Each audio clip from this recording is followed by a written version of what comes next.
Há algumas semanas, o mundo foi surpreendido com uma notícia bombástica. Daquelas notícias que ninguém espera. Todos vocês devem se lembrar daquele momento em que foi anunciado algo completamente inesperado: a renúncia do Papa. Eu não conheço nada da política do Vaticano, mas eu pensei um detalhezinho que foi dito em todas aquelas notícias, em todas aquelas conjecturas. A Igreja Católica precisa se reformar ou ser reformada. E essa é uma grande verdade. Mas eu quero lhes dizer que não é só a Igreja Católica. Todas as igrejas precisam ser reformadas. Nós precisamos estar atentos à nossa reforma. É por isso que no mês de janeiro, nós buscamos voltar às origens, à pureza da palavra de Deus. A reforma como foi feita lá no tempo de Martinho Lutero, que é exatamente voltar à pureza da palavra de Deus. E a porção que nós vamos ver hoje diz respeito a essa volta à pureza da palavra de Deus, a volta ao chamado Evangelho da Graça. E ainda falando um pouco de política, deixando de lado a política do Vaticano, voltando à política do nosso país, a nossa presidente foi eleita com um programa muito louvável, que é o programa da erradicação da miséria. Quem é o miserável? Miserável está pior do que o pobre, porque o pobre ainda tem uma certa dignidade, mas o miserável, não. Basta você olhar para a sua fisionomia, basta você olhar para as roupas, para a sua moradia. Eu tenho passado constantemente ali nas juntas provisórias, e entre o rio e a pista do lado esquerdo há um pequeno espaço, e ali há várias pessoas que estão morando, miseráveis, morando e vivendo em restos de papelão. E para combater a miséria há uma série de planos sociais. Mas eu quero dizer a vocês que eu não vou falar de miséria material. Eu quero abordar um outro assunto que diz respeito à miséria, mas que é miséria espiritual.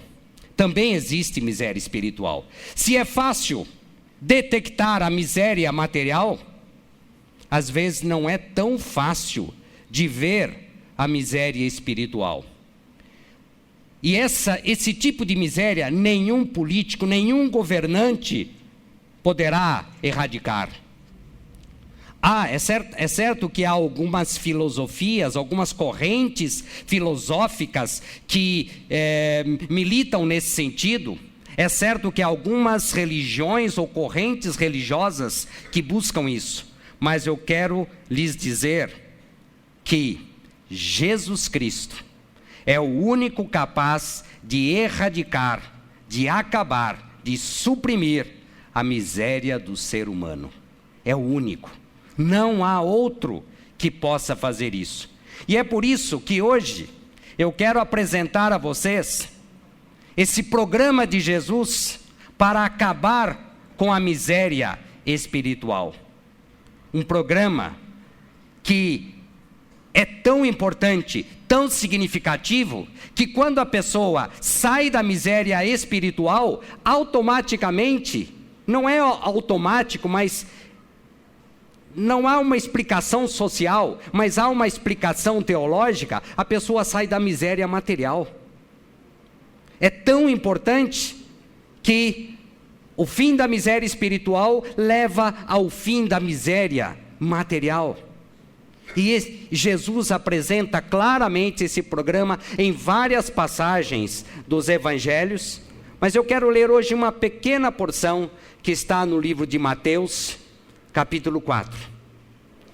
E no mês de março, nós vamos começar aqui uma série sobre o Sermão do Monte, sobre as bem-aventuranças, em que nós vamos, de fato, olhar melhor, com mais detalhes, com mais aprofundamento, esse programa de Jesus para erradicar a miséria espiritual do ser humano.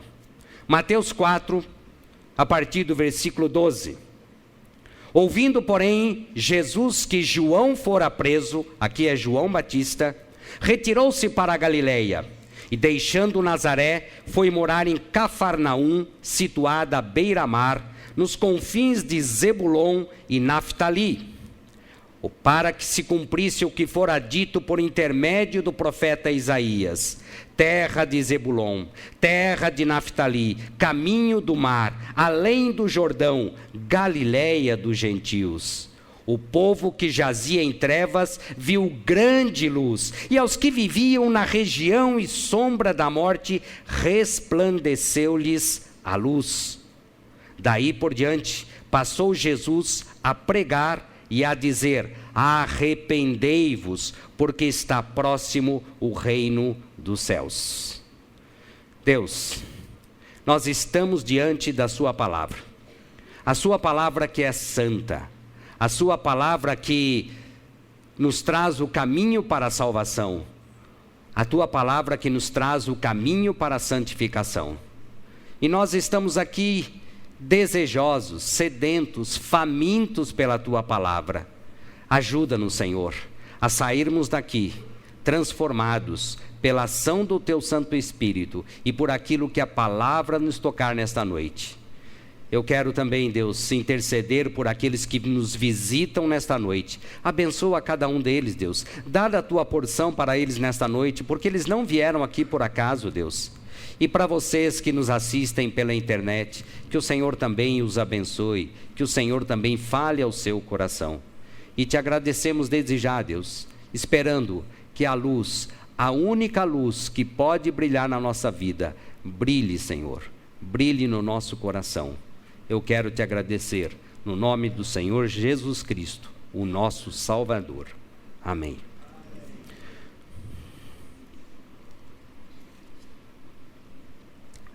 Vamos olhar um pouco o contexto desta pequena porção. Jesus já havia sido batizado por João Batista. Jesus já havia passado pelo Rio Jordão. Jesus já havia passado pela tentação. Já havia sido tentado. Se você olhar para o versículo que antecede esta porção, que é o versículo 11, você vai perceber que o versículo 11 ainda pertence ao relato da tentação de Jesus. É certo que há um tempo decorrido entre os versículos 11 e 12. É certo que Jesus não saiu da tentação já para o início do seu ministério. Alguns meses se passaram. Não há como precisar exatamente esse tempo, mas é certo que houve um tempo em que Jesus, depois da tentação, iniciou o seu ministério. E dá para perceber claramente que Jesus aguardou o momento certo para iniciar o seu ministério. Nós vemos isso em nós. Nós somos ansiosos, nós somos apressados. Nós queremos resolver tudo de imediato. Vocês viram que amanhã, às 8 horas, nós teremos aqui toda a explicação de um curso sobre finanças, CRAU. Se você está interessado, vem amanhã às 8 horas. E se você assiste a primeira aula, você já quer resolver todos os seus problemas. Nós sabemos que não é assim. E com Jesus aconteceu isso. Jesus já estava preparado para iniciar o seu ministério? Evidente que sim. Mas Jesus aguardou o momento correto. E o início do ministério de Jesus se deu na Galileia. Lembre-se de que João Batista vivia na região da Judeia. O centro era Jerusalém, que era o centro religioso da nação de Israel. E Jesus saiu daquele centro religioso, não estava ali no foco como João Batista, e foi para o norte de Israel, lá na região da Galileia. Vamos entender algumas expressões que há neste texto aqui. Primeiro, lembrar a vocês que João Batista foi preso, como diz o versículo 12. Por que João Batista foi preso? Em outras passagens dos evangelhos nós podemos entender isso. João Batista foi preso por causa da miséria espiritual do rei Herodes. O rei Herodes, que vivia com a mulher do seu irmão em flagrante adultério. E João Batista exortava, confrontava, denunciava publicamente. E por isso João Batista foi preso e depois foi morto, por causa da miséria espiritual. Outra informação que esse texto nos dá, que Jesus, que era de Nazaré, mudou-se para Cafarnaum. E por que Jesus se mudou de Nazaré para Cafarnaum? Lembre-se de que Jesus é chamado Jesus de Nazaré. Ele se mudou de Nazaré para Cafarnaum por causa da miséria espiritual dos religiosos da sua cidade de Nazaré. Certa vez, Jesus estava em Nazaré e foi para uma sinagoga, e lá na sinagoga de Nazaré, ele leu um texto de Isaías 61, bastante conhecido, que diz: o Espírito do Senhor está sobre mim, enviou-me para evangelizar os pobres, para proclamar libertação aos cativos e restaurar a vista aos cegos e pôr em liberdade os oprimidos. E quando ele termina a leitura, ele diz que a profecia de Isaías estava se cumprindo. Com isso ele estava se mostrando como o Messias. Qual foi a reação dos religiosos? Ódio, ira. Expulsaram Jesus e tentaram matá-lo. Só não mataram porque não era a hora de Jesus morrer. Mas foi a miséria espiritual dos religiosos que levou a essa atitude dos líderes religiosos ali da sinagoga de Cafarnaum. Mas olhando um pouco mais para esse texto, dá para percebermos que o livro de Isaías contém várias profecias sobre o Messias. E aqui, entre os versículos 15 e 16, aparece uma outra profecia que diz que o Messias começará o seu ministério na Galileia e não em Jerusalém, que era o centro religioso. E quando nós olhamos para esse texto, há essa expressão, terra de Zebulon e terra de Naftali. Por que essa expressão? Porque a Galileia, na época de Jesus, era uma região que estava situada no local onde ficavam as tribos de Zebulon e Naftali, da época de Josué. Depois aparece também uma outra expressão que não aparece mais na Bíblia, aparece aqui somente, caminho do mar. Por que caminho do mar? Talvez uma razão clara e óbvia, porque era um caminho que passava às margens do mar da Galileia, é evidente. Mas há uma outra razão, foi esse mesmo caminho, no ano de 732 a.C., que os exércitos de um rei assírio chamado Tiglat-Pileser III usou para invadir a região da Galileia. Invadiu, fez cativos, colocou estrangeiros ali. E esses soldados, o exército do rei assírio, levou destruição, levou cativeiro ali naquela região. Por isso, o caminho do mar, porque o caminho usado pelos exércitos, o caminho que passava pelo mar da Galileia. E aparece também uma outra expressão, Galileia dos gentios. Nós sabemos que os judeus nem passavam pela Samaria, mas a Bíblia não diz que eles evitavam a Galileia. É certo que os galileus não desfrutavam de grande prestígio. Talvez, hoje já não se fala muito, mas no passado, quem é da minha geração sabe muito bem o que era o rótulo de caipira. Não tinha prestígio, esse é caipira.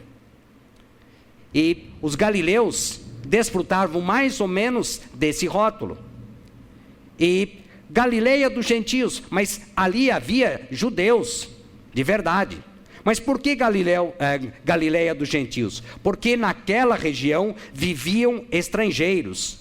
Quem eram os gentios? Os não-judeus, os estrangeiros. Como nós vimos, na época da invasão assíria, eles colocaram ali vários estrangeiros. Porque era também uma região cercada por nações estrangeiras, e ali passava uma rota internacional. Alguns dizem que ligava o Egito até a Síria, e por isso era uma região internacional mais suscetível à influência estrangeira, muito mais do que ali no centro religioso que era Jerusalém. Galileia dos gentios. Então, em que região Jesus começou o seu ministério? No centro religioso, que era Jerusalém? Não.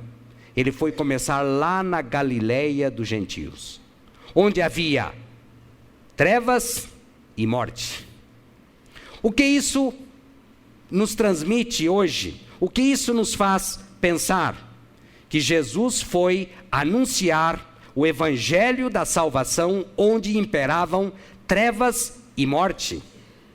O evangelho começa onde começou o pecado e o cativeiro. O evangelho começa onde há trevas, pois o objetivo do evangelho é anunciar a luz do mundo, que é Jesus. Por isso, não vale aquela desculpa que talvez você já tenha ouvido. Quando eu parar de beber, eu vou para Jesus. Quando eu parar de fumar, eu vou para Jesus. Quando eu emendar a minha vida, quando eu arrumar a minha vida, eu vou para Jesus. Não vale, porque Jesus vai onde há trevas para levar a luz. Por isso, eu fico muito grato aos líderes desta igreja, porque os projetos missionários desta igreja apontam para anunciar o evangelho onde não há luz, onde essa luz não foi anunciada. Mas vamos voltar à nossa questão principal, que é aquele projeto de Jesus para erradicar a miséria espiritual. Há três etapas e não 4, nesse programa para erradicar a miséria espiritual. O primeiro é o alerta sobre as trevas. O segundo é um alerta sobre a morte. E o terceiro é a chamada para o arrependimento. Vamos para o primeiro, alerta sobre as trevas. E é preciso, em primeiro lugar, o que significam trevas aqui? Certamente, trevas tem um sentido figurado, metafórico. Não é simplesmente escuridão. É claro que há uma ligação com a escuridão, mas escuridão espiritual. A pessoa que está em trevas, ela está num completo estado de cegueira, ainda que ela enxergue. Trevas aqui diz respeito à ignorância, no sentido de completo desconhecimento. Desconhecimento da verdade. Refere-se àquela pessoa que caminha a passos largos para o abismo e não sabe que está caminhando a passos largos para o abismo. João 12:35 nos esclarece o sentido de trevas. Respondeu-lhe Jesus: ainda por um pouco a luz está convosco, andai enquanto tendes luz, para que as trevas não vos apanhem. E quem anda nas trevas não sabe para onde vai. A pessoa que anda nas trevas não sabe para onde vai. Agora, o que provoca propriamente, o que leva a pessoa a ficar em trevas? A resposta é muito fácil. É a separação de Deus. A pessoa separada de Deus, a pessoa que não se reconciliou ainda com Deus, ela está em trevas, porque ela não conhece a verdade, ela não conhece a luz. Por isso nós conhecemos da palavra de Deus que o pecado faz separação entre o ser humano e Deus. E é evidente que há várias fontes que nos levam às trevas. Uma delas é essa influência da sociedade. E nós podemos usar como exemplo, Efésios 2:2, conforme ele diz lá que nós vivíamos segundo o curso deste mundo. Mundo aqui é o sistema de valores da nossa sociedade. E no domingo passado, o Marcos Amado explorou muito bem essa questão desse sistema de valores. Porque nós somos bombardeados por esse sistema de valores da sociedade em que nós vivemos. E em geral, esses valores militam contra os valores cristãos. Marcos Amado até falou sobre o tripé sobre o qual a sociedade se sustenta. Se você não esteve aqui no domingo passado, eu quero motivá-lo a entrar no nosso site e assistir ou ouvir a pregação do domingo passado. E esse tripé, 3 elementos dessa sociedade. O pluralismo. Nós vivemos num mundo de muitas opções. Você certamente já ouviu. Todos os caminhos levam a Deus. Nós sabemos que não é verdade. Porque pela palavra de Deus nós sabemos. Eu sou o caminho, a verdade e a vida. Ninguém vem ao Pai senão por mim. Então, não dá para aceitar esse pluralismo, que vai contra os absolutos da palavra de Deus. Outro elemento que ele citou é a privatização, que é cada um na sua. Cada um na sua. Eu não me importo com você, eu não tenho nada com isso. É aquilo que faz com que um membro desta igreja veja um outro que está vivendo em pecado e vai exortá-lo, e esse que é exortado logo replica-lhe: o que você tem com a minha vida? É exatamente esse individualismo na sua vida, cada um na sua. E nós sabemos que o cristianismo não diz isso, que nós somos um corpo bem ajustado. Cada um de nós representa um membro desse corpo. E o terceiro, o secularismo, que é a separação da teologia com a nossa vida. Deus, religião, Bíblia, isso é para o domingo à noite. Na segunda-feira é diferente. Quando eu vou jogar de futebol, é diferente. Lá na minha família é diferente. No meu negócio, mais ainda. Não. Você já ouviu a expressão amizade, amizade, negócios à parte. Deus é Deus, negócios à parte? Não. Se você fizer o curso do Crown, você vai perceber que tudo tem a ver com a palavra de Deus. Negócios, negócios e Deus nesses negócios. Segunda-feira a minha profissão e Deus na minha profissão. Na minha família, Deus na minha família. No jogo de futebol, Deus no meu jogo de futebol. Nas minhas amizades, Deus nas minhas amizades. É isso que diz a palavra de Deus. Então, são valores que levam a uma completa independência de Deus. A valorização do homem em detrimento a Deus. Há um segundo elemento, que eu estou chamando aqui de império do egoísmo e do egocentrismo. Podemos olhar em Efésios 2:3, que diz: segundo as inclinações da nossa carne, fazendo a vontade da carne e dos pensamentos. Seguir as inclinações da carne nada mais é do que dar vazão a todo e qualquer tipo de paixão, sem qualquer tipo de freio ou limite. É fazer o que dá na telha. É fazer o que me dá prazer, nada mais do que isso. Então cristão não pode ter prazer? É claro que pode sim. Pode. E Deus nos dá tantos prazeres. Mas de acordo, não no pluralismo, não no secularismo, mas seguindo os absolutos de Deus. Não importa quais são as consequências, o importante é satisfazer os meus desejos e os meus caprichos. É isso que diz aí o império do egoísmo e do egocentrismo. Eu sou mais eu. Aquela expressão famosa do passado, eu me amo. E é claro que isso nos leva à soberba, ao orgulho, a colocar o eu no centro e Deus, se houver algum lugar para Deus, bem longe, para não me atrapalhar. É isso que diz o império do egoísmo e do egocentrismo. É o ápice do individualismo. Eu cuido do meu quintal ou do meu quadrado. O outro, ele que se vire. Quanto mais eu vivo na miséria espiritual, mais distante eu vivo de Deus.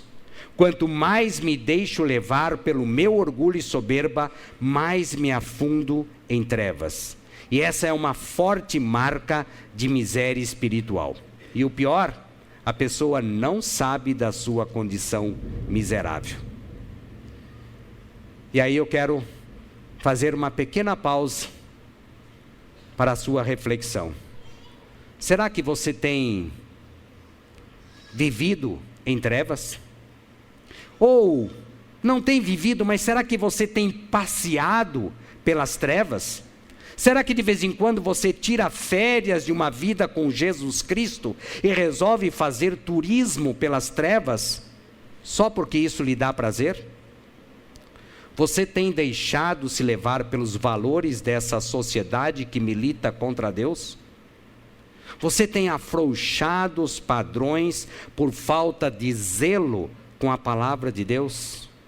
São questões para meditarmos, para não cairmos nas armadilhas das trevas. Mas vamos para a segunda. A segunda é um alerta sobre a morte. A segunda está intrinsecamente ligado à primeira. O que são as trevas? É o passo. O que é a morte? É o passo seguinte das trevas. Quem vive nas trevas caminha a passos largos para a morte, e é morte espiritual, isto é, afastamento total e completo de Deus na eternidade. Trata-se de um território muito perigoso, território do pecado, da desobediência, da idolatria e da imoralidade. É por isso que o texto de Efésios 2 afirma que a pessoa que está sem Deus está morta.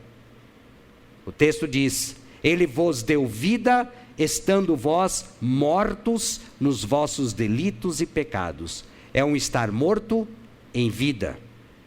Mas essa morte vai ser mais acentuada ainda. Viver nas regiões das sombras da morte é viver como se Deus não existisse. É aniquilação espiritual. E mais ainda, é condenação eterna. Ou se você quiser usar um outro nome mais corriqueiro, é ir para o inferno. Condenação espiritual. Se não, vejamos alguns textos. Mateus 13, 41 diz: Mandará o Filho do Homem os seus anjos, que ajuntarão do seu reino todos os escândalos e os que praticam a iniquidade, e os lançarão na fornalha acesa. Ali haverá choro e ranger de dentes. Morte, condenação. Mateus 25, 30. E o servo inútil lançai-o fora, nas trevas. Ali haverá choro e ranger de dentes. Mateus 25, 46. E irão estes para o castigo eterno, porém os justos para a vida eterna. E Romanos 13, 2. De modo que aquele que se opõe à autoridade resiste à ordenação de Deus. E os que resistem trarão sobre si mesmos condenação. Morte. Morte. E fica a pergunta: o que fazer então? Se você tem percebido que está vivendo em trevas, caminhando ligeiramente para a morte, se você tem passeado pelas trevas, e tem até gostado disso. O que fazer? Há solução para isso? E aqui eu quero voltar a fazer o paralelo. A presidente Dilma, para erradicar a miséria material, planejou uma série de projetos sociais. Jesus não planejou nenhum projeto social. Mas ele disse uma coisa muito simples de ser lida e também de ser entendida. Ele disse simplesmente isto: arrependei-vos. Vejam como Jesus é simples. O programa para a erradicação da miséria espiritual de Jesus é este: arrependei-vos. Então é preciso entender o que é e se arrepender. Em primeiro lugar, é preciso deixar claro que para esse arrependimento é necessário um coração contrito. O que é um coração contrito? Um coração humilde. Um coração disposto a ouvir a voz de Deus. Essa voz que está falando ao seu coração nesta noite. Coração contrito, um coração humilde. E esse coração contrito leva você ao reconhecimento da miséria em que você está vivendo. E ao reconhecer essa miséria, você confessa que vive na miséria. Você deixa de lado aquele eu sou mais eu me amo. E você reconhece a miséria em que você vive. E você lamenta essa miséria em que você vive. E há um forte desejo de mudança. E há um outro aspecto muito interessante. Esse arrependei-vos é um verbo. E a ordenança que Jesus faz para nós não é um simples convite. Sem arrependimento, temos que passar pelo arrependimento. E esse verbo lá no grego, por causa das aulas do Átila, nós temos que mostrar os nossos conhecimentos de grego. Esse verbo é um verbo chamado metanoel. Você talvez nunca tenha ouvido falar nisso, mas tem uma outra palavrinha que certamente você já ouviu que é parecida com essa. Metanoia. Metanoia é mudança e mudança de mente. Então, arrepender-se significa mudar a sua mente. A sua mente que estava voltada para os seus caprichos, para o seu egoísmo, para a satisfação dos seus desejos, ela muda. Ela muda. Muda não por você, mas por causa da ação do Espírito Santo em você. E qual é o efeito imediato disso? O efeito imediato disso é a nova vida em Cristo. Em vez de trevas, luz. Em vez de morte, vida. Em vez de condenação, salvação. Essa é a nova vida em Cristo. Essa é a reforma, voltar à pureza da palavra de Deus. Não é todos os caminhos que vão levar a Deus, só um. Crer que Jesus Cristo, Deus feito homem, morreu naquela cruz para a remissão, para a nossa justificação, para a remissão dos nossos pecados, por causa dos nossos pecados. E eu quero terminar com um texto que está em Atos 2, no famoso dia de Pentecostes, no famoso discurso de Pedro. Pedro disse para aquela multidão: vocês mataram a Jesus Cristo. Vocês o crucificaram. E eles, ouvindo estas coisas, o que aconteceu?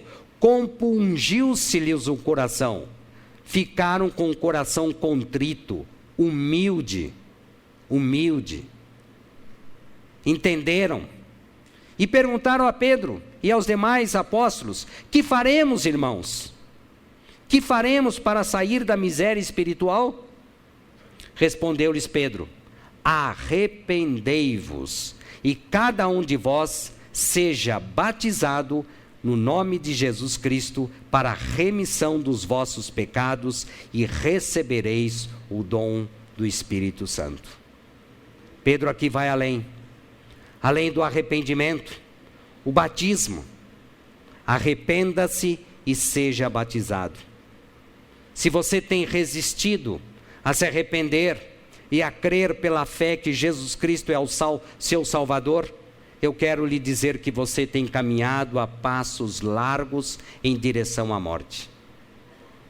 Mas você que já aceitou a Jesus, você diz que Jesus é o seu único e suficiente Salvador, e você tem resistido ao batismo, como Pedro está dizendo aqui: arrependei-vos e cada um de vós seja batizado. Talvez você diga que não esteja seguro do batismo. Eu quero me fortalecer na fé para depois me batizar.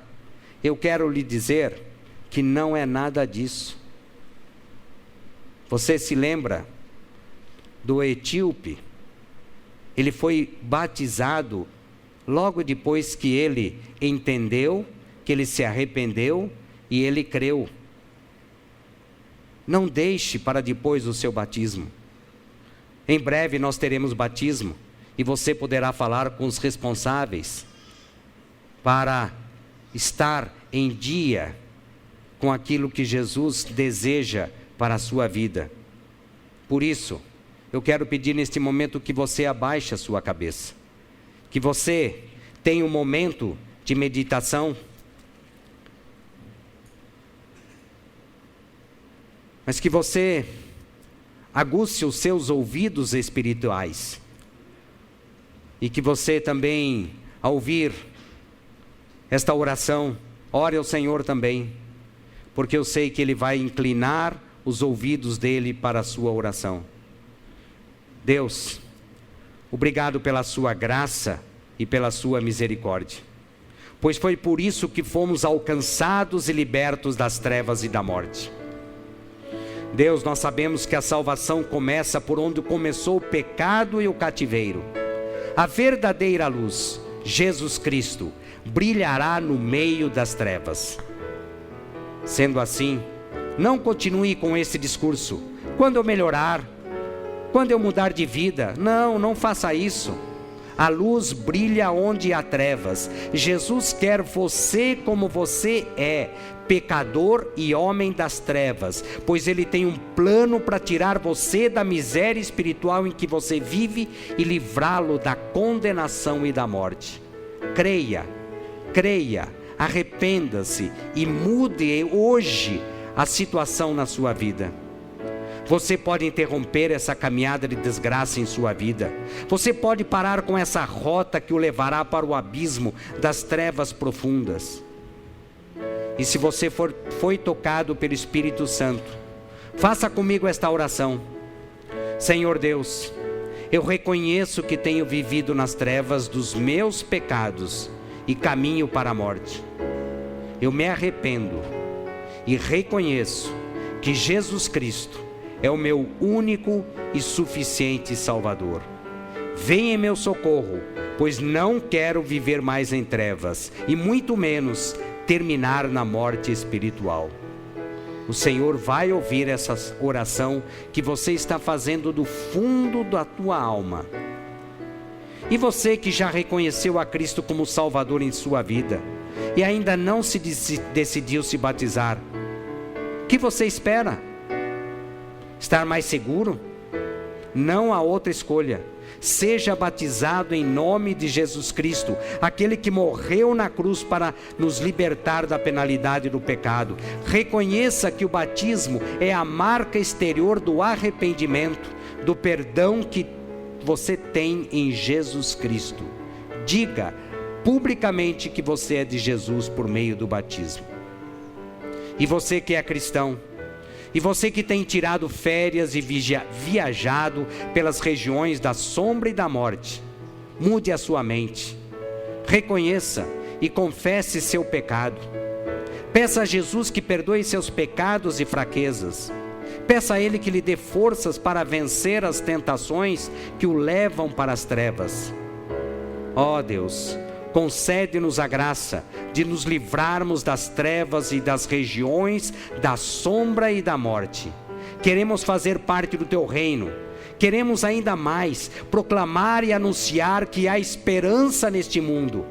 onde quer que estejamos, queremos anunciar: você pode interromper essa sua caminhada de miséria espiritual, porque temos uma única esperança: Jesus Cristo, a luz deste mundo. E é no nome dele, do nosso Salvador, a luz do mundo, que oramos e te agradecemos. Amém. Amém.